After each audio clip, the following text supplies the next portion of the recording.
TNPSC group 2 பொதுத்தமிழில் கேட்கப்பட்ட previous year question. இந்த பதிவில் பொறுத்துகளை நம்ம பார்க்க போகிறோம். இந்த பொறுத்துகள் இருக்கக்கூடிய வீடியோஸை ஆரம்பத்திலிருந்து எண்டு வரைக்கும் பார்க்க மறந்துடாதீங்க. ஏன்னா இந்த கேள்விகளிலிருந்தும் ஒவ்வொரு கேள்விகளிலும் இன்னொரு விதமான கேள்விகள் வரக்கூடிய வாய்ப்புகள் இருக்கு. இது 2018 கேட்கப்பட்ட பொறுத்தக கேள்வி. துஞ்சல், தமியர், தாழ், நோன்மை. ஆப்ஷன்ஸ்: முயற்சி, வலிமை, சோம்பல், தனித்தவர். இதற்கான சரியான விடை என்னன்னு பார்த்துடலாம். துஞ்சல் அப்படின்றது என்னன்னா சோம்பலை குறிக்கும். துஞ்சல் அப்படின்னா சோம்பல். தமியர் அப்படின்னா தனித்தவரை குறிக்கும். தாழ் அப்படின்றது என்னன்னு பார்த்தீங்கன்னா முயற்சியை குறிக்கும். நோன்மை அப்படின்றது வலிமையை குறிக்கும். இந்த இடத்துல ஈஸியாக பார்க்கறதுக்கு பார்க்கலாமா? இந்த நோன்மை இருக்கு, இங்கேயும் மை இருக்கு, இந்த இடத்துல மை இருக்கு. ஸோ நோன்மை வலிமையை குறிக்கும். தாழ், தாழ் அப்படின்றது முயற்சியை குறிக்கும். இப்போ தாளாளர் இருக்காங்க இல்லையா, அவங்க ஒரு முயற்சி பண்ணி தானே ஒரு இன்ஸ்டிடியூஷன் ஆரம்பிக்கிறாங்க. அதனால தாழ், அந்த தாழ் ஞாபகம் வச்சுக்கோங்க. தாழ் அப்படின்றது முயற்சியை குறிக்கும். தமியர், இந்த இடத்துலையும் தா இருக்கு, இந்த இடத்துலையும் தா இருக்கு. தமியர் தனித்தவர். துஞ்சல், துஞ்சல் அப்படின்றது சோம்பலை குறிக்கும். இந்த இடத்துல கடைசியில் இல் இருக்கு, இங்கேயும் இல் இருக்கு, அதை ஞாபகம் வச்சுக்கோங்க. துஞ்சல், சோம்பல். இது 2018 கேட்கப்பட்ட கேள்வி. இயற்பெயர் கண்டறிக.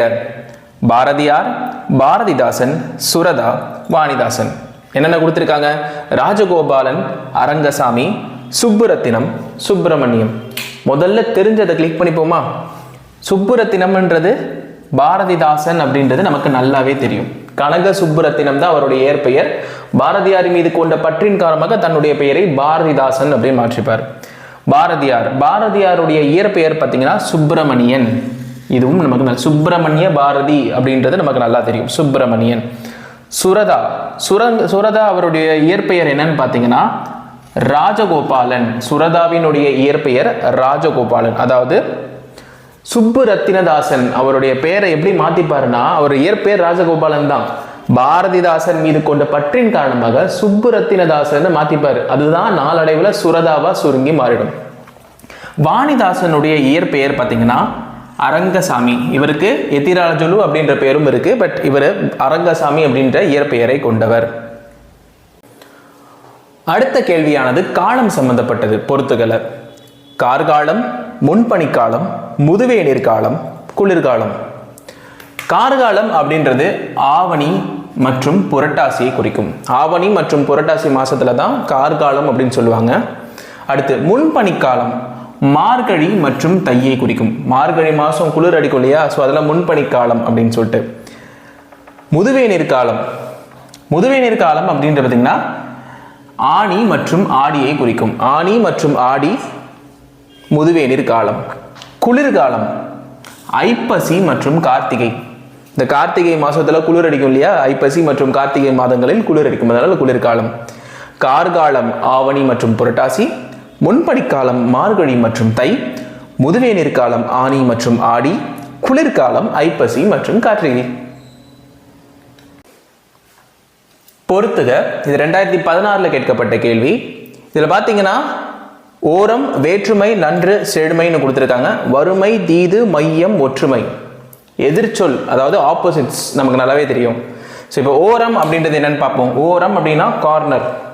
ஓரத்துக்கு அப்படியே ஆப்போசிட் மையம். வேற்றுமை, வேற்றுமைனா அதுக்கு எதிர்ச்சொல் ஒற்றுமை. நன்று, தீது, செழுமை, வறுமை.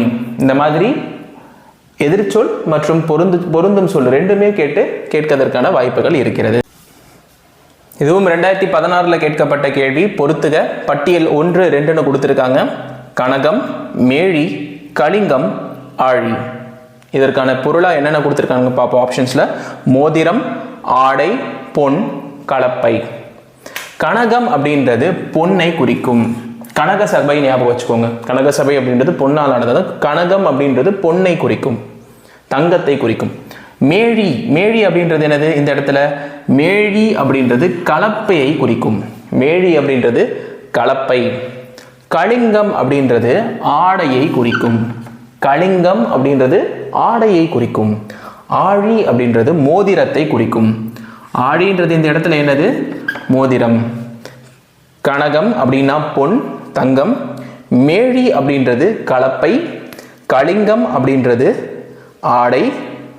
ஆழி அப்படின்றது மோதிரம். கலைச்சொற்கள் பட்டியல் 1, பட்டியல் 2. கலைச்சொற்கள் கொடுத்துருக்காங்க, தமிழாக்கம் கொடுத்துருக்காங்க. Editorial, bulletin, green proof, lay out. தமிழாக்கம் என்னென்னு பார்த்துலாமா? கொடுத்துருக்கிறது செய்தித்தாள் வடிவமைப்பு, தலையங்கம், சிறப்பு செய்தி இதழ், திருத்தப்படாத அச்சுப்படி. இப்போ எடிட்டோரியல் அப்படின்றது என்னன்னு பார்த்தீங்கன்னா தலையங்கம் அப்படின்னு அர்த்தம். எடிட்டோரியல் அப்படின்றது தலையங்கத்தை குறிக்கும். புல்லட்டின் அப்படின்றது பார்த்தீங்கன்னா சிறப்பு செய்தி இதழ், அதாவது சிறப்பு செய்தி இதழ் தான் புல்லட்டின் அப்படின்றது குறிக்கும். கிரீன் ப்ரூஃப் அப்படின்றது இந்த இடத்துல திருத்தப்படாத அச்சுப்படி. கிரீன் அப்படின்னா திருத்தப்பட தேவையில்லை, திருத்தப்படாத அச்சுப்படியை குறிக்கும். லே அவுட் அப்படின்றது இந்த லே அவுட் போடுறதுன்னு சொல்லுவாங்க. செய்தித்தாள் இப்படிதான் இருக்கணும் அப்படின்றதுக்கு அதுதான் செய்தித்தாள் வடிவமைப்பு. செய்தித்தாள் வடிவமைப்பு அப்படின்னா லே அவுட். கிரீன் ப்ரூஃப் திருத்த தேவையில்லை, ஸோ திருத்தப்படாத. புல்லட்டின் சிறப்பு செய்தி இதழ், அதுதான் புல்லட்டின் சொல்லுவாங்க, முக்கியமானது. எடிட்டோரியல் அப்படின்றது அதுதான் ஹெட்டிங், தலையங்கமே அதுதான். ஸோ அதுதான் எடிட்டோரியல் அப்படின்னு சொல்லுவாங்க. பொறுத்துக 2015ஆம் ஆண்டு கேட்கப்பட்ட கேள்வி. பட்டியல் 1, பட்டியல் 2 கொடுத்துருக்காங்க. சரதம், சூளிகை, மகோததி, அவனி. ஆப்ஷன்ஸ் நிலாமுற்றம், நாடு, வாய்மை, கடல்.